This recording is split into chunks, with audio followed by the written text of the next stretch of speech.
no trates de hacerte rico rápido. Creo que cualquier persona que se meta en la cabeza, no trates de hacerte rico rápido, tiene, no sé si el 80, pero el 50, el 60% de su problema de ahorro y su aproximación a inversiones resuelto.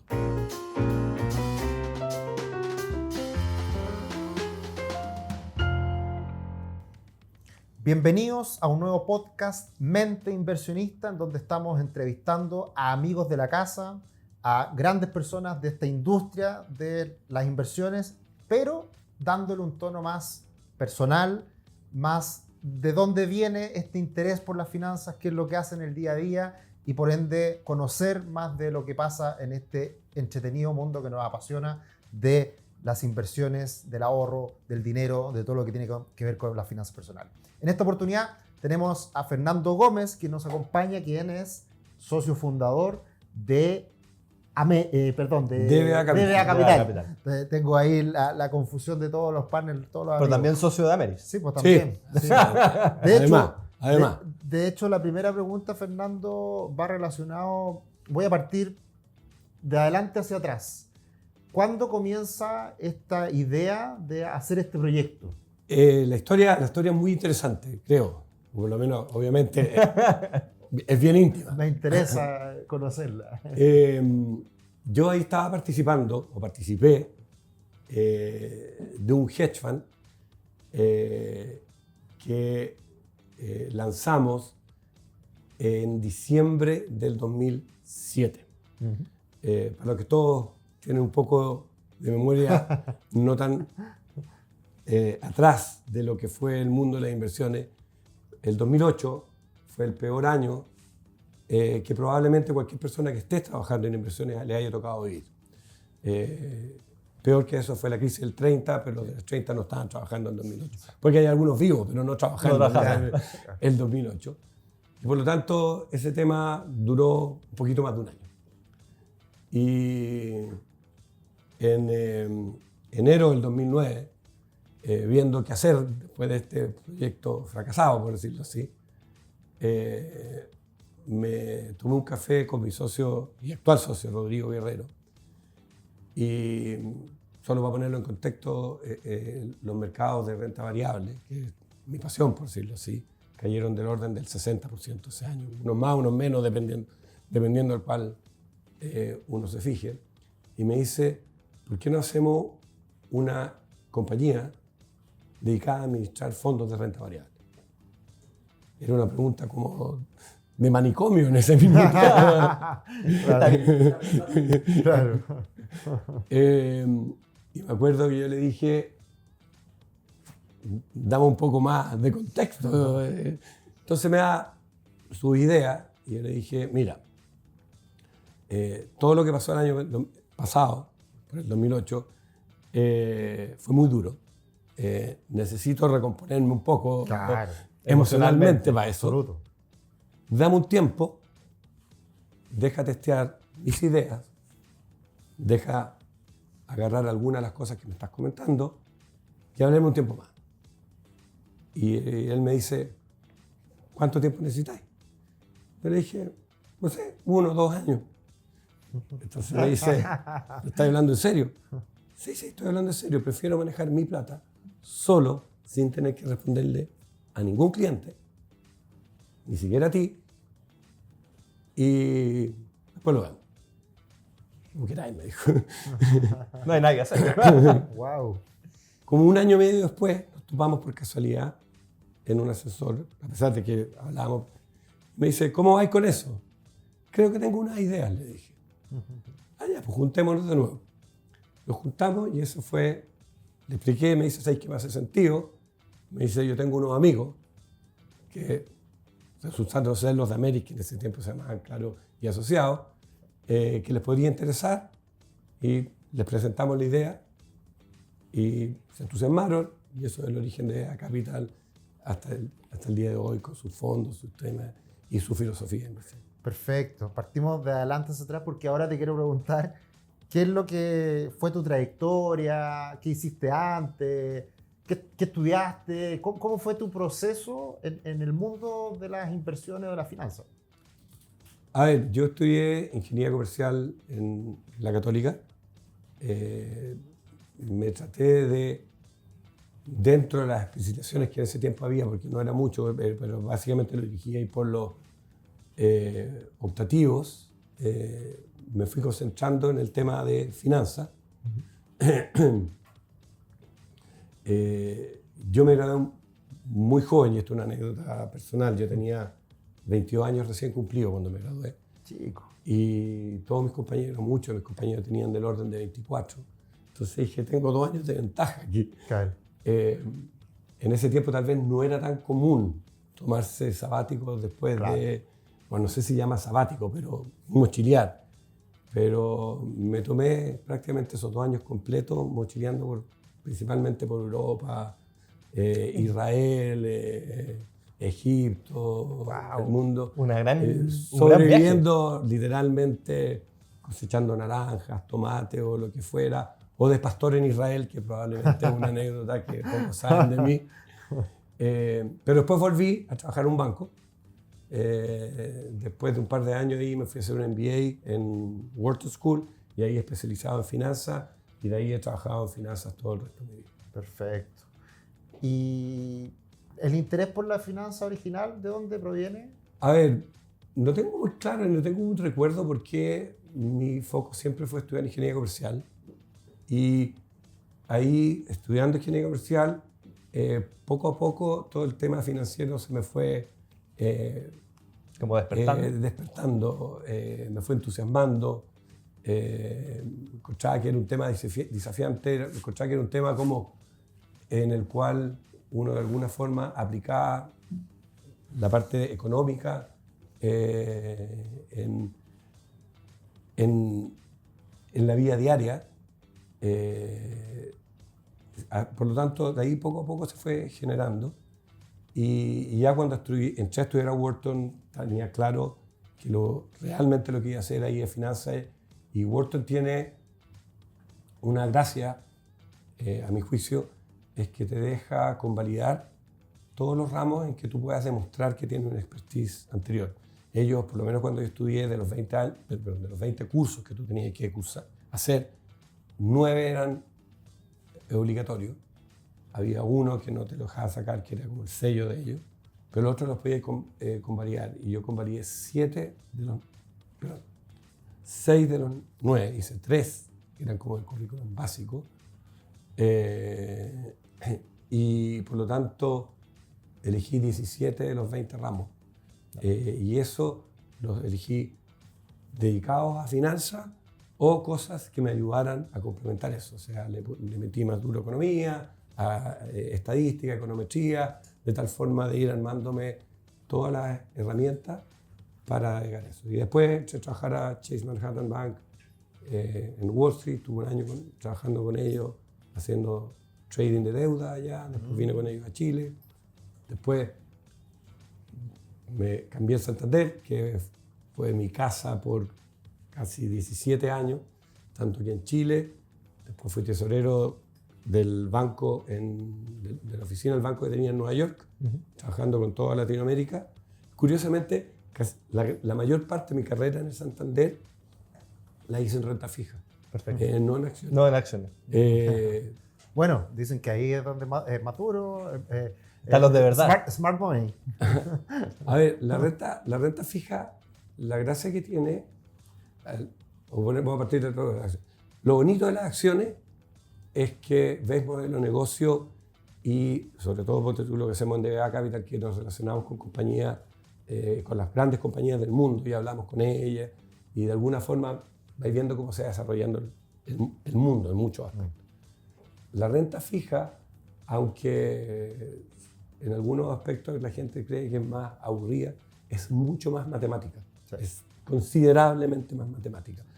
Y por lo tanto, eso tiene ese desafío, por decirlo intelectual, de entender cómo se mueve ese mundo, las convexidades, cómo se mueven los yields y todo ese tema que lo hace muy entretenido, muy divertido también.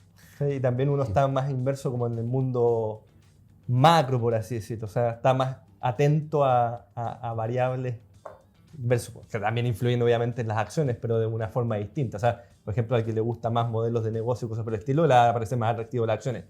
A una persona que quizás le parece más atractivo también mundo social, político, económico, etc., ve mucho más de eso en la renta fija en el día a día.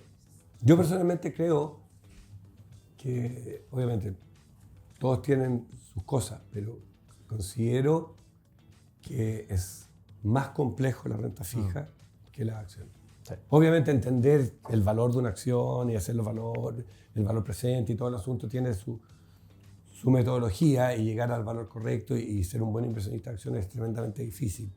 Pero la complejidad, por decirlo así, matemática que hoy día hay en el mundo de la renta fija y los derivados asociados a ello es muy grande. Warren Buffett dice que para invertir en acciones con una calculadora simple uno puede sacar ciertos ratios y cálculos, pero en renta fija es imposible, tiene que ser es mucho más complejo. Sí. Sí. Oye, Pero Fernando, sí te da muy buena instrucción para muchas cosas. De hecho, yo muchas veces y le digo en la oficina a la gente que trabaja conmigo, piensa, por ejemplo, bajo ciertas circunstancias es bueno pensar como una acción, como un activo con un duration largo, por ejemplo. Si tú pensáis, si tenéis los flujos de caja, tenéis la perpetuidad, dependiendo. Si uno de repente hace dependiendo comparativa cómo se ve. entre bonos de largo plazo, duration 20, 30 años, y lo compara con movimientos de renta variable en corto plazo, Claro, si tú miráis. volatilidades parecidas y correlaciones parecidas también. Totalmente, sí, yo creo que, obviamente no a ustedes, pero a mucha gente como que se le pasa, o ha pasado desapercibido, porque cuando vienen las correcciones, por ejemplo, las que vinieron el año pasado y las acciones caen del orden del 30, 35, algunas 40%, me refiero a índice, hay algunas que caen mucho más que eso. Claro, exacto. WeWork, no le me digo cuánto ha caído, pero supongo que va a ser el 98%. si es que no más. Pero si tú miras, no sé, un bono largo de 10, 20, 30 años, Treasury, riesgo gobierno de Estados Unidos, o sea, nada más seguro, el duration de eso excede, sobre todo cuando las tasas estaban bajas, 12, 13%, se te mueve 4 puntos porcentuales la tasa para arriba, que en algunas de estas cosas ocurrió, y te pegaste 26, 52% de pérdida principal, más grande que lo que cayó en los mercados de equity, en renta fija, que para la mayoría de la gente dice, ¿cómo? ¿Cómo pasa eso? ¿Cómo pasa? Pero algo con duration 10 se mueve un punto porcentual, te echaste 10 puntos en eso. Claro. Sí. El drawdown de la renta fija Puede ser durísimo. Sí, ha sido más de un 50%. Ha sido como la crisis del 2008-2009 para la renta variable, lo ha sido ahora en la renta fija en bonos de largo plazo en Estados Unidos. Cero riesgo. Y cero riesgo de crédito. Cero riesgo de crédito. Exacto. Es importante. Acá en Chile quizás estamos un poco menos acostumbrados a estar tan expuestos a renta fija de larga duración. Sí. Obviamente los fondos de la FP sí, el fondo D, el C y el E están más o menos en 7 a 10 años. Pero en general un inversionista como de la calle tiene corta duración, depósito a plazo, entonces tampoco quizás le hace tanto el sentido. Pero en general en el mercado internacional la mayoría de los inversionistas, el desde 7 años para arriba. O sea, portafolio que uno ve de cualquier inversionista extranjero es, mayoría aparte de renta fija es 7, 10 años y se comieron tanto de emergentes, o sea, Chile, etcétera, como de países desarrollados y se comieron un 30-40% de pérdida así rapidito. O sea, tener el Treasury de 10 en tu cartera, de alguna forma, ya sea a través de un ETF, directo, lo que sea, en Estados Unidos, muy común. Claro, hoy día, con la subida de la tasa, el duration del Treasury de 10 se te fue para abajo. Claro. Pero el Treasury de 10, si tú lo pensáis, lo voy a exagerar un poco, pero casi se transformó en un cero bono de 10 cuando las tasas estaban bajo el 1, Claro. con lo cual el duration se te fue acercando a 10 muy fácil por la convexidad. Exacto. Entonces, claro, ahora ese duration se te fue para abajo porque ahora ya los cupones son un poquito más gruesos. Más grueso, más interesante. Porque la tasa está más alta, pero... Sí. Oye, acá si nos vamos Sí, a este ya tema. nos fuimos al otro mundo extremadamente complejo. Pero yo tengo Sí. una pregunta que es clave, que va dentro de tu trayectoria, que hoy día con la digitalización y cosas por el estilo, siempre uno se cuestiona, que es la educación post el título universitario. Tú te fuiste afuera, ¿cierto? Que fue hace un buen rato. Hace un buen rato, pero ¿cómo hoy día con tu experiencia, lo que viviste, lo que aprendiste en Wharton, y hoy día viéndola a alguien que quizás está saliendo de la carrera financiera, o quizás ni siquiera está en una carrera financiera, pero estaba pensando en, oye, ¿cuáles pueden ser mis pasos como alguien que estudió quizás odontología y dice, oye, pero quiero saber más de inversiones? ¿Cómo es ese mundo? ¿Cómo hoy día podrías darle una recomendación, un view de decir, oye, ¿sabes qué? La universidad sigue teniendo valor, esto fue lo que me aportó y sigue aportando, pero alguien que está partiendo también pueden haber otras herramientas que se pueden utilizar. A ver, obviamente la universidad ayuda mucho. Siempre en el mundo joven, cuando me meto mucho ahora y hablo con jóvenes, gente emprendedora y todo, como tienen mucho como íconos a Steve Jobs, a Bill Gates, a Mark Zuckerberg, bueno, ya no, la gente lo quiere un poco menos, pero al final del día son todos dropouts. Ah. Y dicen, no, la universidad no sirve mucho. Sí. Yo no puedo dejar de pensar que ahí hay un sesgo muestra gigantesco. Sí. Que estáis viendo los 3 o 4 dropouts, o si queréis 15, 20. Pero para ver realmente eso, tendríais que ver todos los dropouts, mirar si estos no están en el porcentaje que solo por aleatoriedad te los debiera dejar ahí y no podéis invalidar eso porque estáis haciendo un análisis estadístico, por decirlo así, el resultado totalmente equivocado. Por lo tanto, yo sí la universidad le encuentro valor. Creo que la educación formal es válida. Ahora, la gran diferencia de mi época a ahora, y sobre todo si alguien estudió odontología, me frenaría a decir, bueno, pero ¿cómo no podría estudiar ingeniería comercial? Es que hoy día, gracias a cosas como las que hacen ustedes, o mis amigos de Animales Financieros, Absoluto. o Pancho Ackerman en otro nivel, o lo que sea, Claro. O sea, yo, con otros énfasis me refiero, Exacto. hay muchos lugares en que sí te al menos, no digo que necesariamente te hayan transformado en un experto en finanzas, obviamente hay cursos y hay cosas más enfocadas en eso, que también siendo autodidacta puedes lograr, pero ser autodidacta entre leyendo y estudiando por sí solo, o sea, Damo Arán tiene todos sus cursos en línea, pero hay que hacerlo, o sea, no es un desafío. O sea, tú puedes calcular las horas que te toma, pero después ten la disciplina de hacerlo. Volvemos a la muestra al final, que quizás 5 es personas difícil. la van a hacer. Pero lo que sí creo que cosas como las que hacen ustedes, Animal Financiero, Pancho Ackerman y otros, te dan al menos los hábitos básicos para no cometer errores grandes.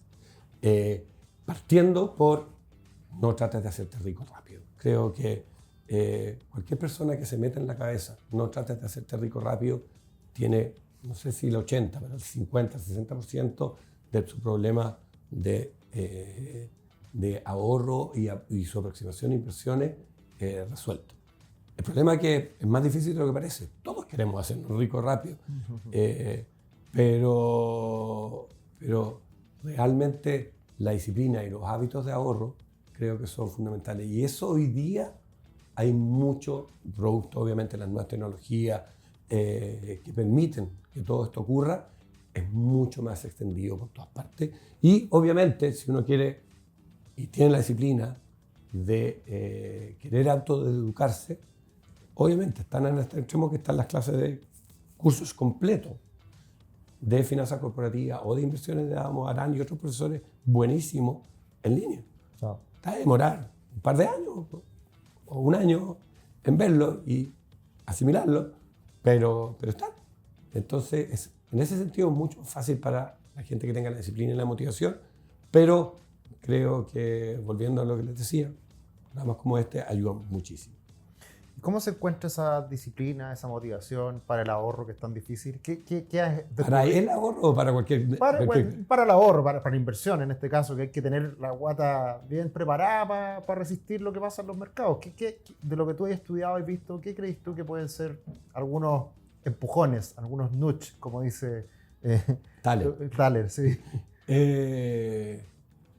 A ver, como digo yo, la disciplina es uno de los consejos más fáciles o simples de dar y probablemente uno de los más difíciles de aplicar. Sí. En todo ámbito. En todo ámbito. O sea, siempre, muchas veces le recuerdo a la gente que una anécdota que dicen que fue así, que después de un concierto de Beethoven, se acerca a una mujer y le dije, ¿qué haría por poder tocar como usted? Al mismo Beethoven. Y le dice, bueno, no es muy difícil, toque 8 horas diarias. Esa es la receta. No tiene que inventar la rueda. Aquí es lo mismo, y eso es cierto pues, en las dietas, lo vemos todo el tiempo, en el deporte, en los instrumentos musicales y en esto también. Ahora, creo que al igual que en todas esas actividades, que tienen la característica que es prácticamente imposible ver el avance día a día, ¿sí? Pero después de un año, dices, oye, pasó algo. Después de 2 años pasó algo más grande. Si uno logra superar esas etapas iniciales, que obviamente ayuda mucho más si te toca un mercado al alza que un mercado a la baja, pero creo que si te toca un mercado a la baja inicial y lo superas, te va a ser mucho más fácil la trayectoria adelante. De hecho, había un inversionista famoso, que yo leo muchas cosas, pero se me olvidan de dónde las leo, que decía, una de las cosas que yo le deseo a todos quienes están iniciando inversiones, que ojalá quiebren rápido. Sí, pienso igual. Y no se refería a que quiebren y se entierren, sino que decía que pierdas tus primeros pesos, dólares en este caso, rápido, porque te vas a poder recuperar. Y la enseñanza que te va a dejar eso, de tenerle miedo al mercado, no hacer locura, no sobreendeudarte, etcétera, te va a durar para tu segundo intento. Y el segundo intento te va a ir increíble. Por lo tanto, de repente que te toque la parte difícil al principio, de repente es mejor. Pero al final del día, yo creo que el primer nudge es, de alguna forma, autoconvencerse de que las cosas que están muy lejos, y sobre todo para gente joven, como la jubilación, van a llegar. Hacer tuyo eso, hacer tuyo que no te puedes endeudar, hacer tuyo que es importante vivir y pasarlo bien, pero no 100 o 120% de lo que ganas bien. Y eso, de alguna forma, tienes que hacer lo propio, vivir lo propio, sentirlo. Y como dice mi amigo Francisco Verdugo, mi amigo y socio, de hecho, ahorra antes de gastar. Sí, es la mejor. Porque todos decimos, ya, hago esto, mi presupuesto. Cuando yo hago un presupuesto, estoy diciendo justo lo al revés. Entonces, es al revés. Tengo mi plata, gasto esto. Oye, no me alcanza, bueno, la próxima vez. Básicamente lo que dice Francisco es, gano 100, dejo 80 y hago el presupuesto con los 80, pero los 20 ya quedaron fuera de la ecuación. Y de hecho, yo hay una cosa que a mis hijos, a todos, se los he dicho. Creo que todos lo han implementado de una forma u otra. Y es que cuando terminaron de estudiar en la universidad cada uno y se van a poner a trabajar, tienen su primer sueldo en ningún momento. Hasta ahora tú vivías en la mesada nuestra. Y la mesada nuestra es significativamente menor que este sueldo. Y vivía yo, seguí viviendo en ese minuto. En el caso mío, todos seguían viviendo en mi casa. Ya una nomás. Pero haz una cosa. En vez de salirte del viaje y reventarte esto y comprarte un auto o lo que sea, en ese minuto voy literalmente destinar a ahorro el 50, el 60%. Claro. O sea, es una cuestión gigante, ¿cachai? Pesca ese exceso, ya tenés tu AFP, pesca ese exceso y ahórralo. Y ahórralo de forma permanente hasta que tengas un cambio, por ejemplo, y estás ahí fuera de la casa. Porque igual vas a sentir un nivel de riqueza, de aumento de riqueza enorme, porque estás pasando de la mesada de tu papá a la mitad de su sueldo, ya va a ser muchas veces la mesada de tu papá. Por lo tanto, sácate eso de tu cuenta corriente. Y si tú lo sacas de tu cuenta corriente, y eso puede ser un gran... Lo que no está en tu cuenta corriente, la probabilidad de que te lo gastes baja mucho. Sí. Baja muchísimo. Porque no lo ves. De hecho, el Barefoot Investor de Australia, que probablemente lo conocen, se me fue el nombre. él básicamente le dice, ten 2 cuentas. Llega tu sueldo, ¡paf! La que se da para ahorro, para tu seguridad, para todo tus temas, mándalo por otro lado y deja solo lo que tienes que gastar en la cuenta. Y eso produce un efecto psicológico enorme. Sí, Hay varias estrategias ahí para ser más como amigable del ahorro. Hay otra que es, por ejemplo, para ahorrar es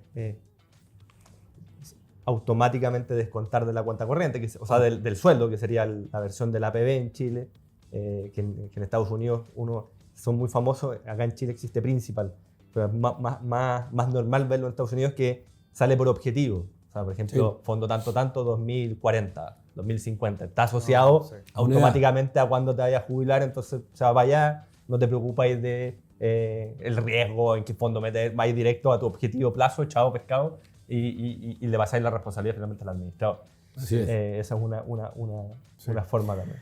Y pasando a lo que hacen hoy día en DBA, ¿cuál es el factor principal diferenciador de las estrategias que ustedes están ofreciendo, de los fondos que hoy día ustedes manejan? Vale, en relación a DBA, te voy a contar la pregunta en 2 dimensiones distintas, porque en realidad hoy día, por decirlo así, hacemos 2 cosas. Primero te voy a contar como inversiones, que es donde nació, qué es lo que hacíamos y todo el estudio. Y ahí básicamente yo diría que, más allá de que invertimos básicamente en renta variable global, yo diría que lo que hacemos distintivo en Chile, excepto tal vez con aquellos fondos que están enfocados a Chile, hay algo en Latinoamérica, es que nosotros invertimos directamente en las acciones.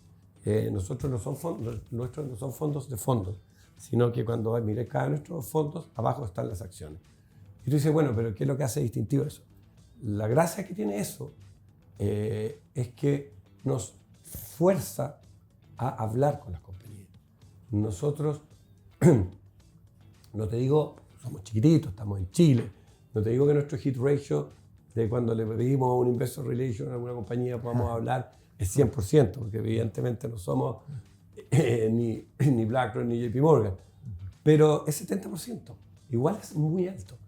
Y eso nos ha dado la oportunidad de hablar con muchas de las principales compañías del mundo, están en las casas de ellos, en Estados Unidos, en China, en Corea, en Europa, algunos de varios de nosotros, y el interactuar con ellos, obviamente, no es que nunca te digan nada que no sea público, pero ves cómo se comunican, ves cómo piensan el mundo, ves cómo desarrollan sus negocios, y eso no solo te da visiones de cómo hacer las cosas tú, pero te empieza, como les digo yo cuando entro a la oficina, mira, cada comité que tenemos tenemos 2 comités a la semana donde vemos acciones, cada comité por sí solo, al igual que el deporte, al igual que el ahorro, no te va a decir nada, pero semana tras semana, al cabo de un año, se te empieza a armar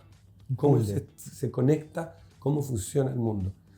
Y sin entrar probablemente en este minuto, se puede decir que no podemos hablar un poco más adelante, pero el Silicon, que es nuestro fondo más exitoso, sin lugar a duda, nació de tener reuniones con compañías de Silicon Valley.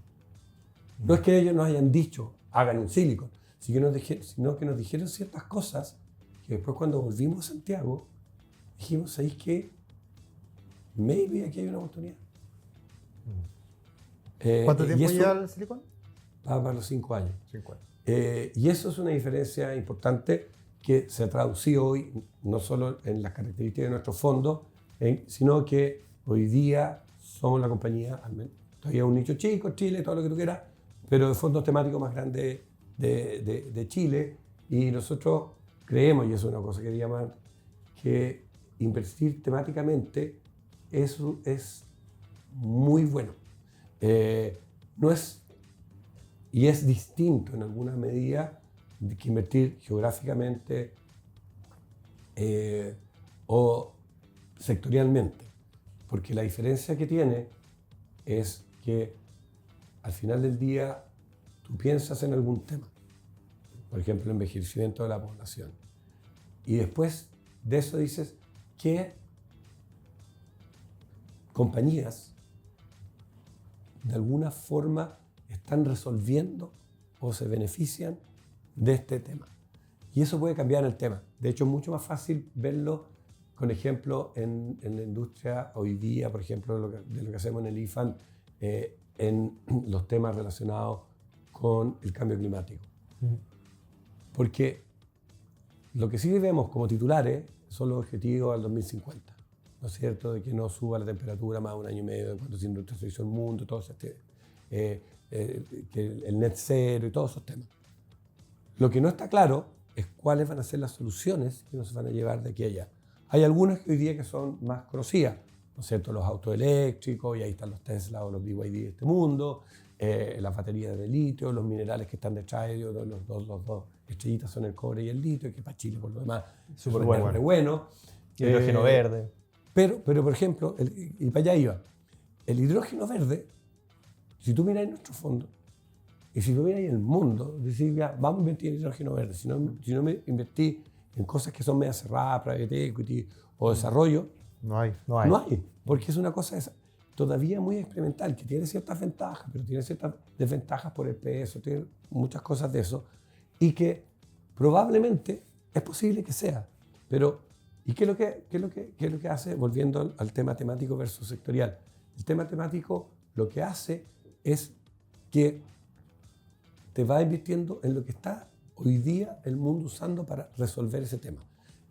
El hidrógeno verde, hoy día, por ejemplo, nuestro fondo no tiene prácticamente participación, indirectamente, porque algunas de las compañías están explorando. ¿No? Pero si tú me preguntáis, por lo menos por lo que se ve ahora, en 10 años vaya a tener un porcentaje, lo más probable es que sí.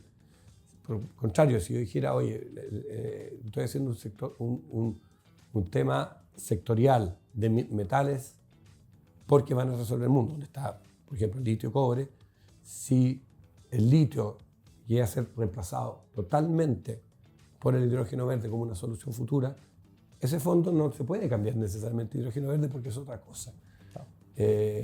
Da flexibilidad. Y ahí va una pregunta que tenía en la cabeza aquí. El tema cambiando. A nivel como de estrategia. ¿No? Tú realmente tienes una empresa que se dedica a buscar estrategias de inversión en renta variable.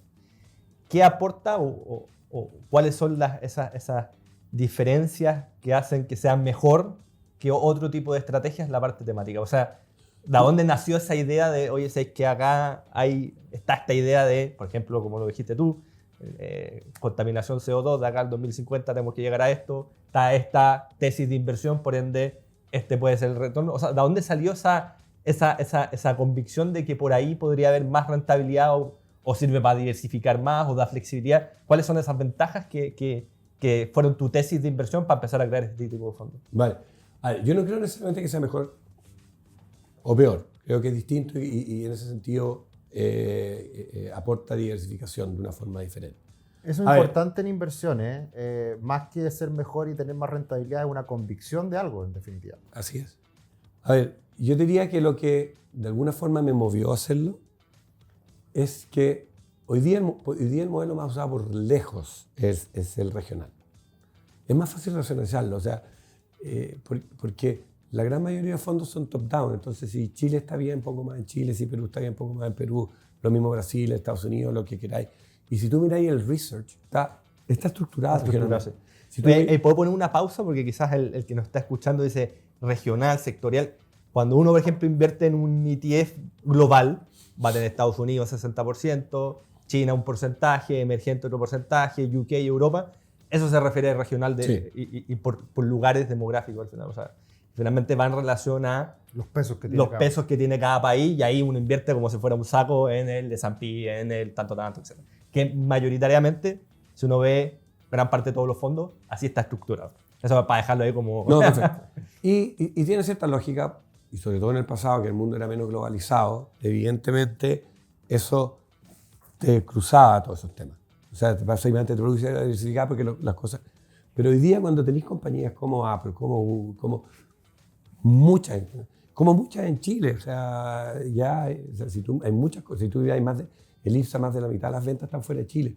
Entonces, el tema regional, más allá de la gran influencia de las regulaciones locales, porque evidentemente las regulaciones locales te pueden matar una compañía internacional, al final del día, si tú lo miras por las compañías, se quiebra un poco.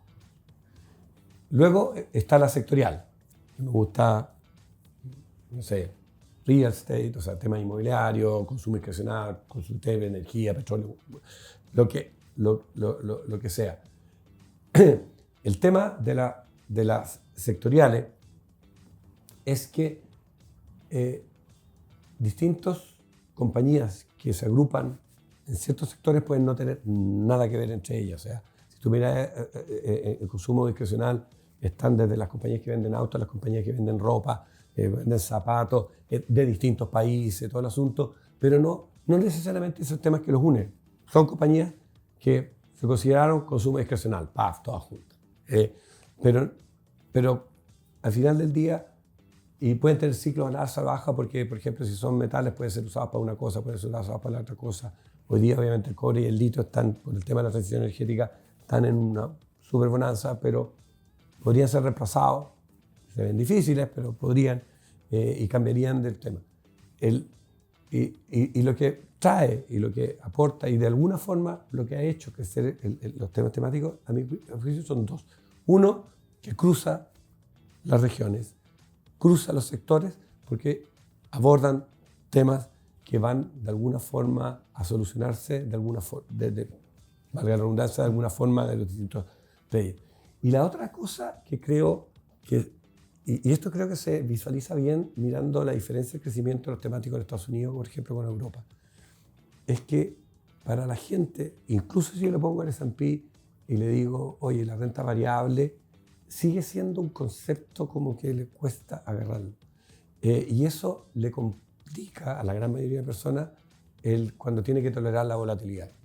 Cuando la gente cree en algo o se identifica con algo, por ejemplo, la tecnología la va a llevar y la va a llevar siempre, le es mucho más fácil tolerar la volatilidad.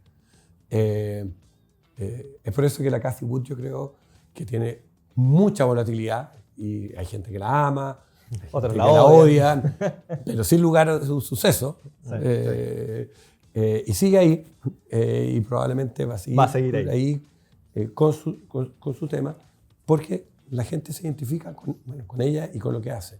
Y si tú miras Estados Unidos, el mundo temático se ha desarrollado, tal vez en parte gracias a ella, no sé, mucho más por el lado de tecnología e innovación que en Europa, que se ha desarrollado mucho más por los temas de sustentabilidad, temas verdes, porque culturalmente probablemente están mucho más asignados a esos lados. Y les pesa más al día a día, son más preocupados de eso que quizás en tecnología, que tampoco hay tantas empresas de tecnología. O sea, hay, pero mucho menos. Mucho menos. Y el tercer punto, que tal vez va más a inversiones, yo creo mucho en la eficiencia de los mercados. Y por lo tanto, al final del día, los retornos, si tú quieres por sobre o no el mercado, se determinan por las sorpresas. Hay muchos estudios. El problema es que anticipar las sorpresas es tan difícil como anticipar lo otro, y por lo tanto es posible. Oye, la papa, trata de preocuparte de identificar las sorpresas y estamos listos. Si fuera así es fácil. Pero sí creo que cuando tienes algo que tiene viento a favor, y aquí ya estoy hablando porque hay temas que tienen viento a favor y temas que tienen viento en contra, por ejemplo. Que técnicamente es momentum al final. De alguna forma. Pero cuando tienes algo que tiene viento a favor, mi observación y lo que tú más o menos puedes leer de arriba allá, tienden a tener sorpresas positivas con mayor frecuencia. ¿Y por qué? Porque las cosas que tienen viento a favor tienden a crecer en forma exponencial. Y no hay ningún analista que sea capaz de realmente proyectar el exponencial por mucho rato. Es imposible. De hecho, es muy difícil. Sí, hay estudios de eso, porque de hecho Fama, cuando pone las tres factores, que son los tres factores de Fama originales, te dice que momentum, o sea, te dice, oye, el mercado 85%, todo se mueve con el mercado y ahí no tenéis nada que hacer, analista cero, como dices tú. Pero hay un porcentaje chiquitito que te marca esa trayectoria a largo plazo, que es el valor, que podría ser temático, ahí calza la lógica, y el momentum, que finalmente se está esperando ese crecimiento de mercado, va a tener esa fuerza por sí o por no, va a estar finalmente. Claro, y por eso en el sentido que nosotros cuando buscamos tendencias, más allá que tengan volatilidad a corto plazo, todo lo tiene, tratamos de decir el concepto de follow the money. Tratamos de, independiente que hay tendencias de muchos tipos, en las cuando hemos planteado a fondo, decimos ahí que nosotros creemos que ya sea para siempre o por muchas décadas, mucha plata viene en esa dirección. Y eso es lo que te crea oportunidades y eso es lo que te crea, en algunos casos, exponencialidad y eso te da una esperanza, no te digo una certeza, te da una esperanza que haya una mayor probabilidad de que haya sorpresas positivas y por lo tanto... O sea, también una cuestión psicológica para el inversionista que está entrando, es decir, estoy convencido de esta hipótesis de mercado que es, por ejemplo, sustentabilidad, datos, medtech, por ejemplo, ahí para entrar a los fondos, que quizás también es choro esas ideas de inversión. Dentro de hoy día, como están planteados como esos grandes tópicos que están mirando, ¿dónde podría decir? El silicón está claro, y ya lo hablamos, pero los otros tópicos como grandes temáticas a futuro que están viendo ustedes. A ver, nosotros tenemos como cada uno como su frase, por decirle. En el caso del silicón decimos, no me puedo manejar en todo es común, exceptuando una catástrofe gigante, una guerra nuclear, Claro. una pandemia que nos vuelve Un meteorito, a la población. Pero exceptando eso, por el lado cívico no me puedo manejar un año con menos datos que el anterior. Cómo se procesen almacenes, cuestiones, puede cambiar la tecnología 300.000 veces, pero que se produzcan menos datos es muy difícil. En el del MedTech, y es válido para todas las cosas relacionadas de salud, nosotros agregamos una forma de hacerlo, es decir, mientras haya seres humanos en el planeta, van a querer vivir más y mejor. Punto. De ahí veis cómo juegas tú la temática, es otra historia. Y el tema de la transición energética, al final del día, para mucha gente, puede ser un tema de vida o muerte para el planeta. Entonces, por lo menos por las próximas 3, 4, 5 décadas, mucha plata se va a destinar a controlar el calentamiento global y eso va a implicar una cantidad de flujo gigantesco. O sea, con las estimaciones que hay de aquí al 2050, son más o menos como 140 trillones, que si lo miramos con el PIB del año pasado del mundo entero, es como 1,5 el PIB del mundo global que se va a destinar en las próximas 3 décadas.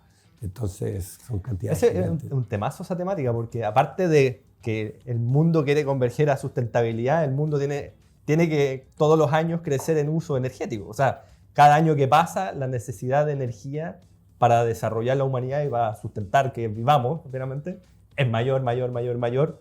Y por el otro lado, queremos cambiar las matrices energéticas a que sean sustentables, pero teniendo en cuenta que hay que, obviamente, seguir creciendo en el uso energético. Sí, No, y haciendo una conexión con estas grandes tendencias, también tiene mucha lógica con la inversión a largo plazo, porque finalmente está todo conectado, digamos. Tendencia Sí. a largo plazo y también ahorrar y olvidarte que la rentabilidad va a llegar en largo plazo. Claro.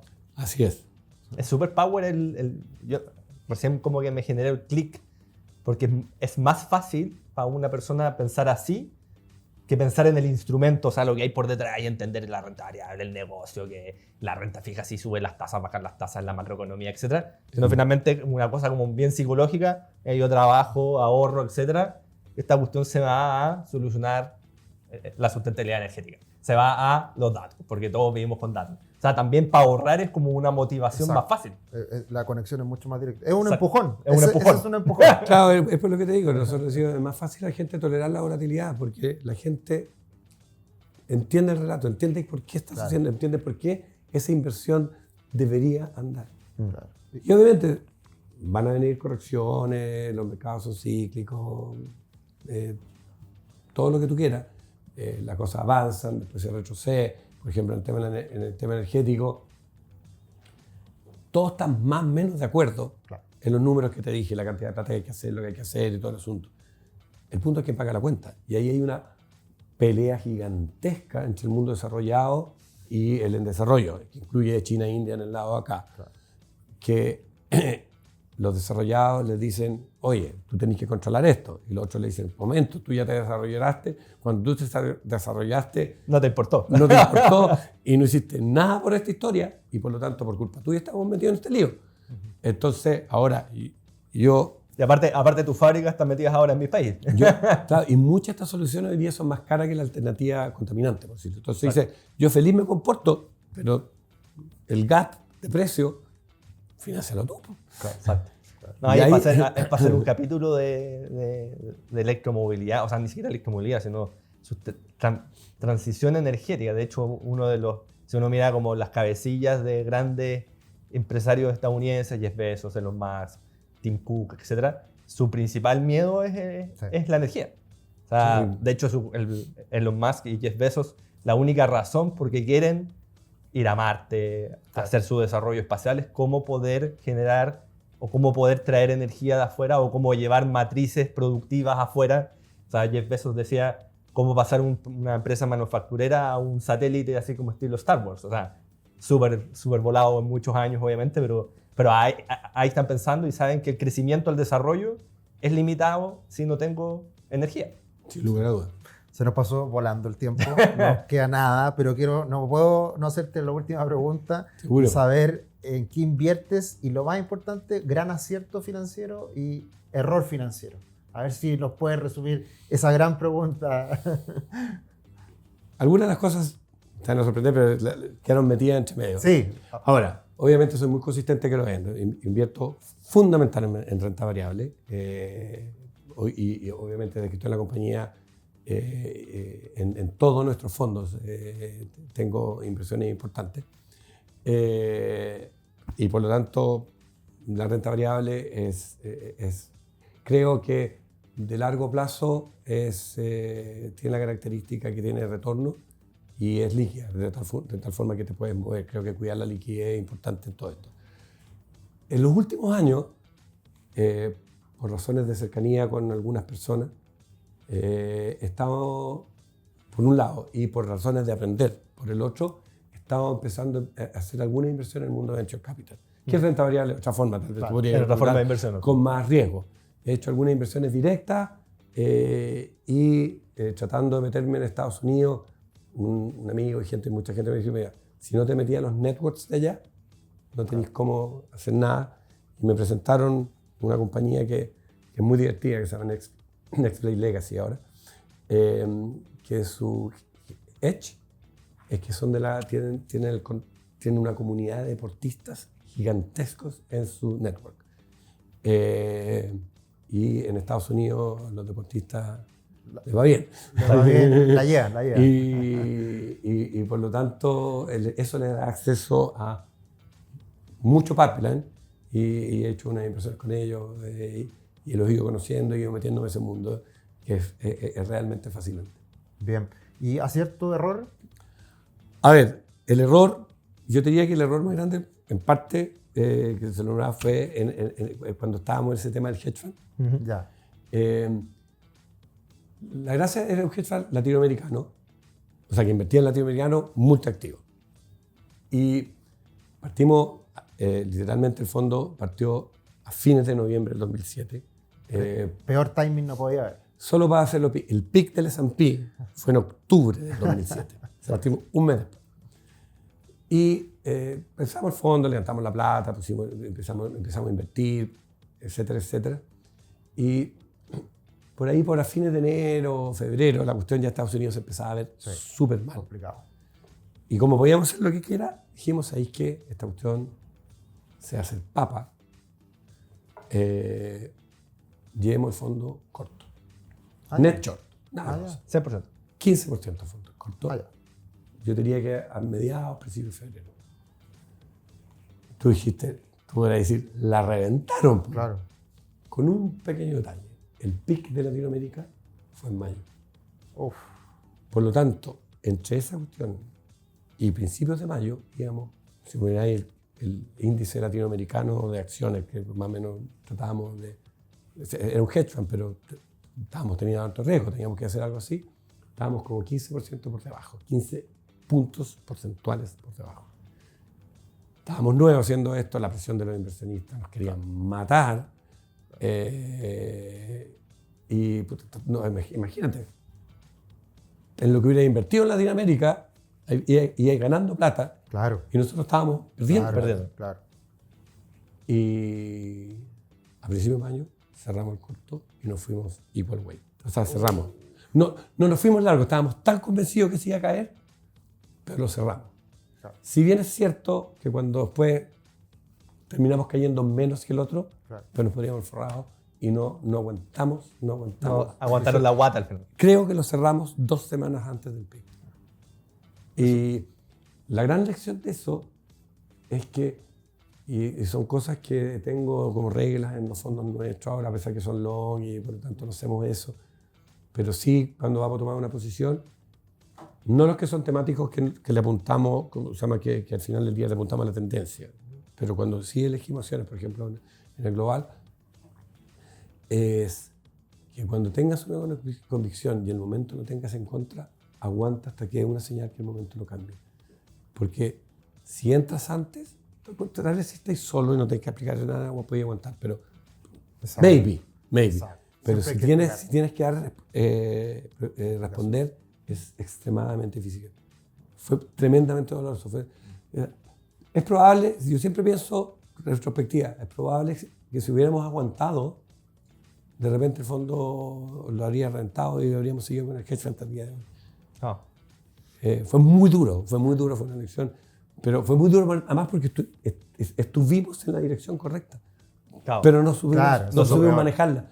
Nos Como dicen equivocamos los en el traders, timing, nos no equivocamos podemos en surfear la aguantar, hora. nos equivocamos en las explicaciones, no fuimos lo suficiente fuertes, llevábamos poco tiempo, pero fue. Y creo que mi mejor acierto probablemente es difícil que no sea el Silicon. El Silicon, nosotros fuimos a Estados Unidos a visitar compañía para entender bien el e-commerce de distintas perspectivas. Esto fue casi 6 años atrás. Y como estábamos allá, fuimos a ver un par de compañías de maquinarias de fabricación de chips. La primera de ellas fue Cavalea Tencor y era la primera vez que estábamos con ellos. Y el IR nos dice, mira, siempre cuando alguien viene para acá, siempre invito a algún ingeniero para que explique el mercado y no es ofensa, porque es bueno entenderlo desde la perspectiva de los insiders. Y nos explicaron este mundo al revés y al derecho. Al día siguiente, por casualidad, teníamos una reunión con Applied Materials. Y yo tenía preparada la reunión, a raíz de lo que había pasado el día anterior, de que en la noche cambié todas las preguntas y le hice las clásicas, pero después le dije, ¿qué pensáis de esto? ¿Qué pensáis de esto? ¿Qué pensáis de esto? Ustedes para validar todo lo que me habían dicho. Y cuando vinimos para acá, dijimos, ahí que aquí hay una oportunidad gigantesca. No hay pocas, si es que alguna industria en que sea tan relevante, tan grande, tan fundamental para el futuro y que esté dominada por 20 compañías en el mundo, que esté lleno de monopolios y oligopolios en que además están en distintos países que es muy difícil que los controlen. Esta cuestión tiene un moat, usando la palabra de Buffett, gigantesco. Hagamos fondo. Y fuimos a hablar con los equipos comerciales y me dijeron, ni una opción, es un nicho. Pero si es más grande que Latinoamérica, le decíamos. ¿Cómo hacer un nicho? Claro. Un nicho. Esta cuestión es mucho más grande que todo el market cap, es mucho más grande que toda Latinoamérica sumado. Y al final dijimos, hagamos una cosa. Hagamos un roadshow en frío con gente que conocemos, expliquémosle la tesis y si conseguimos un poquito de enganche, nos tiramos a la piscina. Y bueno, el fondo hoy día tiene más de 60 millones de dólares, el fondo temático por lejos más grande de Chile y ha sido el fondo más rentable de Chile desde que lo lanzamos. Extraordinaria Extraordinaria. historia. Muy Sí, buena. no, yo cuando escuché la historia la tesis de inversión, yo quedé loco porque en realidad era algo que uno podría oler algo parecido en otro lado, pero no es lo mismo. Es nicho, es específico y esa cuestión de estar en diferentes regiones es maravilloso. Fernando, muchas gracias por estar acá. ¿Te puedo hacer un Sí, último por comentario favor, de una por favor. cosa que conversamos el otro día Sí, y que no lo tocamos hoy sí, día, es que nos pasamos hablando el tiempo. No, no sé. Sí. que es el tema de la suerte? La suerte.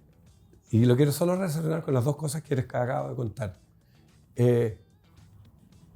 Si bien son tal vez lo que mejor me ha ido y lo peor que me ha ido en ambos casos, la aleatoriedad de los momentos sí no puedo dejar de reconocerla. En el primero, tal vez me hubiera ido corto. Un mes después hubiera aguantado Todo 2 hubiese- semanas después. más. Todo hubiese sido diferente. Toda esta historia que les dije, tal vez habría sido, lo hubiera puesto como la mejor. La mejor de las. Claro, te lo conté como la peor Claro. y tal vez habría sido la peor. Y si yo no era, y si tal vez es IR, que tuvo la deferencia de inventar, porque llegaron estos chilenos ahí, a un ingeniero, no la convención típica, que nos explicó el mundo, tal vez nunca nos hubiéramos dado cuenta. Sí. Por lo tanto, todos creemos que somos más buenos o más malos de lo que realmente somos. Pero la aleatoriedad que hay en todos estos resultados es gigantesca. Es la No suerte. quería dejar de pasarlo porque como No, lo conversamos maravilloso, anterior, y conecta perfecto con lo que acabas de comentar. Hay una Listo, historia, estamos. hay una historia muy buena de un tipo que le llegó un informe de internet como en el 80, 90 y que tenía millones de informes y llegó, agarró uno y fue el que más pescó. Empezó a ver y fue un poco la misma historia. Y el gallo empezó a cachar y dijo, oye, esta cuestión en internet, que en ese tiempo era cero. De hecho, uno ve algunos todavía como portadas del diario del 2000 que decían que el internet es cualquier cuestión, más o menos. Grandes premios Nobel, de hecho. Y este gallo siempre dice, no me acuerdo el nombre, yo también soy pésimo con los nombres, y de hecho tengo siempre una listita con los nombres para acordarme de la gente, pero ahora mismo. Decía, si yo no hubiera como demorado más en leer ese, y le puse un poquito más de atención que lo que normalmente es leer rápido los informes para hacerme ideas generales, no hubiera dado cuenta, y el gallo, claro, también había creado un fondo y había hecho toda una carrera que había sido por ese momento de suerte, que después obviamente con profesionalismo, Sí, experiencia, eso es otra lo cosa. trabajó, pero fue ese momento, porque si no se hubiera seguido en su día a día como profesional, hubiera seguido lo otro y hubiera seguido trabajando para Wall Street y estaría ahí pegado. Sí. Bueno, maravilloso capítulo, maravillosa conversación. Yo sabía que íbamos a quedar cortos, Fernando, porque No, la sí. cantidad de historias son espectaculares. Pero bueno, agradezco que nos hayan escuchado hasta acá. Te agradezco, Fernando, y seguro en el futuro nos encontraremos en otra conversación. Así que muchas gracias por participar. Y bueno, gracias a todos también por vernos, por escucharnos, por estar acá. Y bueno, compartan información, síganos. Acá estamos para seguir subiendo contenido de valor relacionado a las inversiones, a las finanzas personales. Exacto. Y yo palabras cortas y también va en línea con el propósito de este capítulo, es conocer no solamente a gente como Fernando, sino también a empresas que representan, que muchas veces son desconocidas. Esta es una empresa que podría decirse, oye, es como un Warren Buffett chileno. No, obviamente guardando proporciones, pero realmente es el propósito de estos capítulos, de este podcast, es encontrar a esta gente, encontrar estas empresas, porque hay un mundo que no solamente es el típico bancario, que está a disposición para poder hacer crecer el patrimonio, que justamente es nuestra visión y misión como empresa. Excelente. Nos vemos. Nos vemos. Chao, chao.